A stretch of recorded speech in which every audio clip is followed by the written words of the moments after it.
বন্ধুরা, সম্প্রতি আমি একটি অসাধারণ হলিউড মুভি দেখলাম যার নাম মার্স। এই সিনেমার কনসেপ্ট এতটাই দুর্দান্ত আর মাথা ঘুরিয়ে দেওয়ার মতো যে আপনারা কল্পনাও করতে পারবেন না। বর্তমানে মার্স থিয়েটারে মুক্তি পেয়েছে এবং দর্শকরা এটি দারুণ পছন্দ করছেন। যারা এখনও দেখেননি তারা দ্রুত দেখে নিতে পারেন। তবে আজ আমি এই সিনেমার পুরো কাহিনী আপনাদের সামনে বিস্তারিত ব্যাখ্যা করতে যাচ্ছি। ভিডিওটি ভালো লাগলে অবশ্যই একটি লাইক দিয়ে আমাদের সাথেই থাকবেন। সিনেমার শুরুতে আমাদের নিয়ে যাওয়া হয় লস অ্যাঞ্জেলেস শহরে, যেখানে অপরাধের মাত্রা আকাশচুম্বী হয়ে দাঁড়িয়েছিল।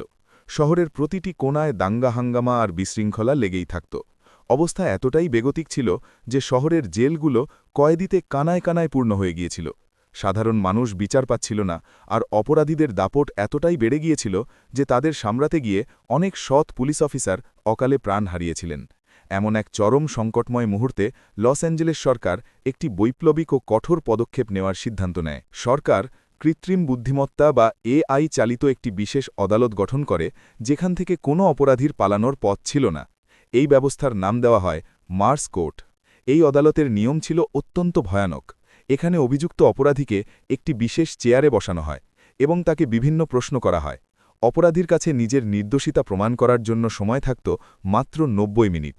যদি এই ৯০ মিনিটের মধ্যে সে নিজেকে নির্দোষ প্রমাণ করতে না পারত, তবে ওই মার্স চেয়ার থেকে নির্গত একটি বিশেষ প্রক্রিয়ায় তার তাৎক্ষণিক মৃত্যু কার্যকর করা হতো, অর্থাৎ বিচার হতো একেবারে স্পটেই। বলা হয়, লস অ্যাঞ্জেলেসে এই মার্স কোর্ট চালু হওয়ার পর থেকে অপরাধের হার প্রায় ৬৮% কমে গিয়েছিল।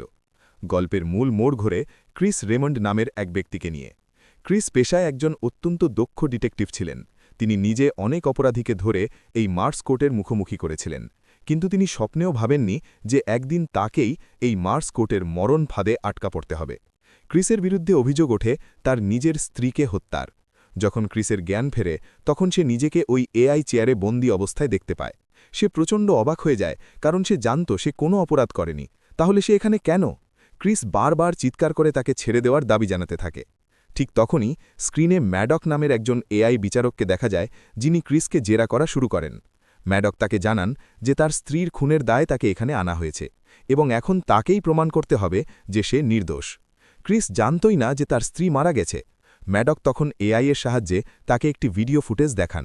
সেখানে দেখা যায় তাদের নিজেদের বাড়িতেই তার স্ত্রীকে নৃশংসভাবে হত্যা করা হয়েছে। মৃত্যুর ঠিক আগ মুহূর্তে তার স্ত্রী ক্রিসের নাম উচ্চারণ করেছিলেন, আর এটাই ছিল ক্রিসের বিরুদ্ধে সবচেয়ে বড় প্রমাণ। ভিডিওটি দেখে ক্রিস স্তব্ধ হয়ে যায় এবং কান্নায় ভেঙে পড়ে। ক্রিস কিছুতেই বিশ্বাস করতে পারছিল না যে তার স্ত্রী আর নেই। বিচারক ম্যাডক তাকে বলেন যে সে চাইলে এআই এর সাহায্যে নিজের সম্পর্কে সব তথ্য যাচাই করতে পারে। ক্রিসের নির্দেশে এআই যখন তথ্য অনুসন্ধান শুরু করে, তখন সে জানতে পারে যে তাকে ইতিমধ্যেই গ্রেফতার করা হয়েছে এবং এই খবর চারিদিকে দাবানলের মতো ছড়িয়ে পড়েছে। এখন ক্রিসের কাছে আর কোনো সন্দেহ রইল না যে তার স্ত্রী সত্যিই মারা গেছে। এরপর ম্যাডক তাকে সরাসরি প্রশ্ন করেন, তুমি কি তোমার স্ত্রীকে খুন করেছ? ক্রিস দৃঢ়ভাবে উত্তর দেয় যে সে এমন কাজ কখনোই করতে পারে না। কিন্তু এআই আদালত থেকে তাৎক্ষণিক জবাব আসে যে প্রাপ্ত তথ্যের ভিত্তিতে ক্রিসের দোষী হওয়ার সম্ভাবনা ৯৭.৭%। মার্স কোর্টের নিয়ম অনুযায়ী যাদের দোষী হওয়ার সম্ভাবনা ৮০%-এর বেশি, কেবল তাদেরই এই চেয়ারে আনা হয়। ক্রিসের ক্ষেত্রে এই হার ছিল অনেক বেশি। ম্যাডক তাকে সতর্ক করে দেন যে তার হাতে মাত্র ৯০ মিনিট সময় আছে। এর মধ্যে নিজেকে নির্দোষ প্রমাণ করতে না পারলে এই চেয়ারই তার প্রাণ কেড়ে নেবে। তবে বিচারক তাকে একটি সুযোগ দেন, সে চাইলে এআই এর সাহায্য নিয়ে তদন্ত চালিয়ে যেতে পারে। সময় গণনা শুরু হয়ে যায়। ক্রিস বারবার বলতে থাকে যে সে আইনের লোক, সে অনেক অপরাধীকে এখানে এনেছে, তার সাথে এমন অন্যায় করা ঠিক হচ্ছে না।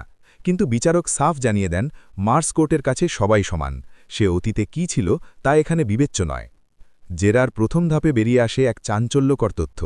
খুনের দিন সকালে ক্রিস অফিসের জন্য বাড়ি থেকে বেরোলেও মাঝপথ থেকে গাড়ি ঘুরিয়ে আবার বাড়ির দিকে ফিরে এসেছিল। সে অফিসের ভেতরেও ঢোকেনি।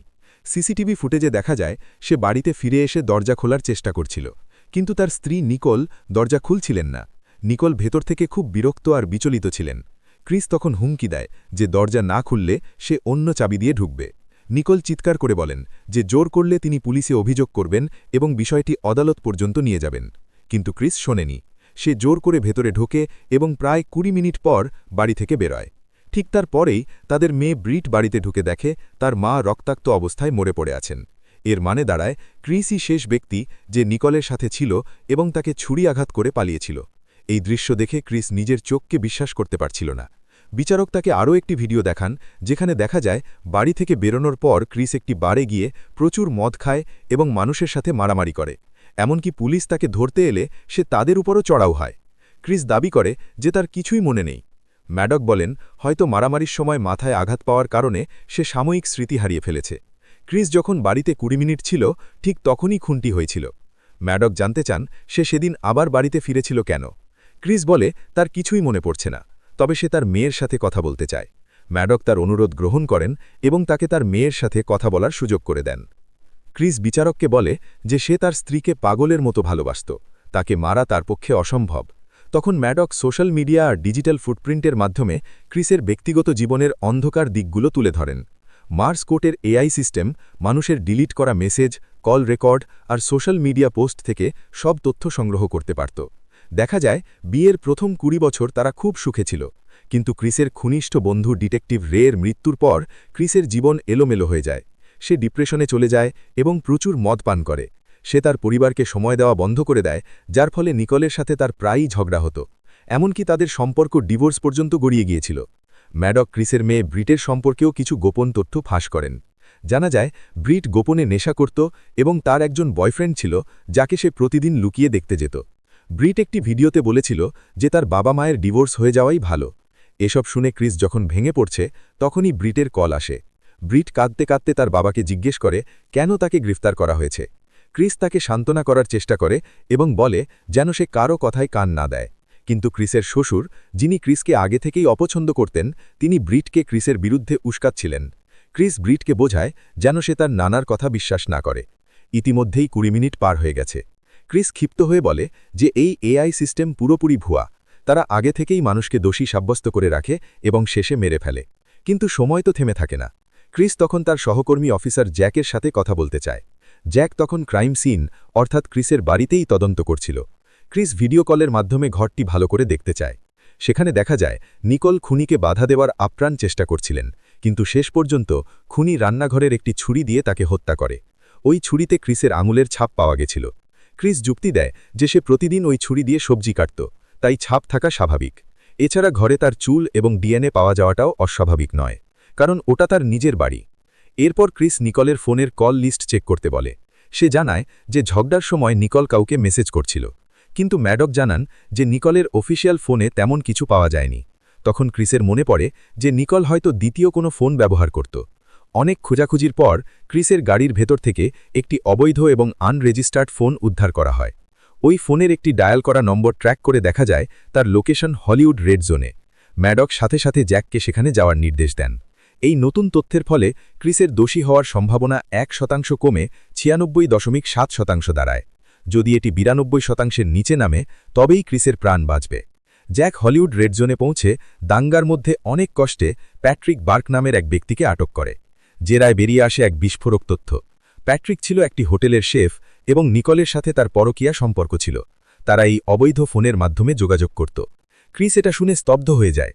প্যাট্রিক উল্টো ক্রিসকে দোষারোপ করে বলে যে ক্রিস তার স্ত্রীকে সময় দিত না বলেই নিকল অন্য পুরুষের কাছে গিয়েছিল।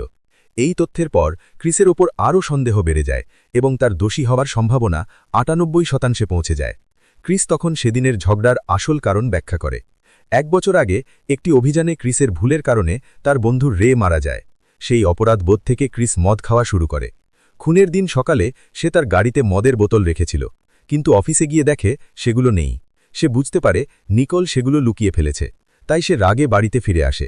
বাড়িতে গিয়ে সে মদের বোতল চাইলে নিকল দিতে অস্বীকার করেন। রাগের মাথায় ক্রিস নিকলের প্রিয় একটি কাঁচের গ্লাস ভেঙে ফেলে, যার টুকরো লেগে ক্রিসের হাত কেটে যায় এবং সেই রক্ত নিকলের কাপড়ে লাগে। নিকল তখন রাগের মাথায় তার পরকীয়ার কথা স্বীকার করেন, যা শুনে ক্রিস আরও ক্ষিপ্ত হয়ে বাড়ি থেকে বেরিয়ে যায়। বারে গিয়ে মদ খায়। এই স্বীকারোক্তি শুনে ম্যাডক কিছুটা আশ্বস্ত হলেও বলেন কেবল কথা দিয়ে হবে না, প্রমাণ চাই। ক্রিসকে বাঁচতে হলে আসল খুনিকে খুঁজে বের করতে হবে। ক্রিস তখন নিকলের অফিসের সহকর্মীদের তালিকা পরীক্ষা করতে শুরু করে। সে জানতে পারে নিকল যে কেমিক্যাল ফ্যাক্টরিতে কাজ করত সেখানে বড় ধরনের চুরি হচ্ছিল। নিকল বিষয়টি জেনে ফেলায় এক ব্যক্তির সাথে তার প্রচণ্ড ঝগড়া হয়েছিল। ক্রিস ডিটেকটিভ জ্যাককে সেই ফ্যাক্টরির ডেটা চেক করতে বলে। সিসিটিভি ফুটেজ পরীক্ষা করে দেখা যায় খুনের আগের 2 দিন বাড়ির আশেপাশে সন্দেহজনক কেউ ছিল না। কিন্তু ক্রিসের মনে পড়ে 2 দিন আগে তাদের বাড়িতে একটি পার্টি ছিল। ক্রিস ফুটেজ খুঁটিয়ে দেখতে দেখতে তার মেয়ের একটি ভিডিওর কথা মনে করে। ব্রিড বলেছিল সে বেসমেন্ট কেকে শব্দ শুনেছিল। ক্রিস ফুটেজ জুম করে দেখে যে বেসমেন্টের দরজা সামান্য খোলা ছিল এবং সেখানে কেউ লুকিয়েছিল, অর্থাৎ খুনি বাইরের কেউ নয়, সে পার্টির দিন থেকেই বাড়ির ভেতর লুকিয়েছিল। ক্রিস বুঝতে পারে যে কেমিক্যাল চোরই নিকলকে মেরেছে, কারণ নিকল সব প্রমাণ হাতে পেয়ে গিয়েছিল।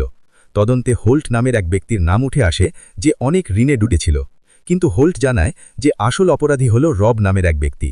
রব কেমিক্যাল দিয়ে ড্রাগস তৈরি করত এবং সে পার্টির দিন নিকলের সাথে কথা বলার জন্য বাড়িতেই থেকে গিয়েছিল। রবকে ট্র্যাক করে দেখা যায় সে একটি ট্রাক নিয়ে পালাচ্ছে। জ্যাক তার আস্তানায় গিয়ে দেখে রব সেখানে একটি শক্তিশালী বোমা বানিয়েছিল, যা দিয়ে সে বড় কোনো হামলা করার পরিকল্পনা করছে। ক্রিস তখন রবের অতীত ঘেঁটে এক ভয়াবহ সত্য জানতে পারে। রবের ভাই ডেভিড ওয়েব ছিল একজন অপরাধী, যাকে ক্রিসই ধরেছিল, এবং এই মার্স কোর্টই তাকে মৃত্যুদণ্ড দিয়েছিল।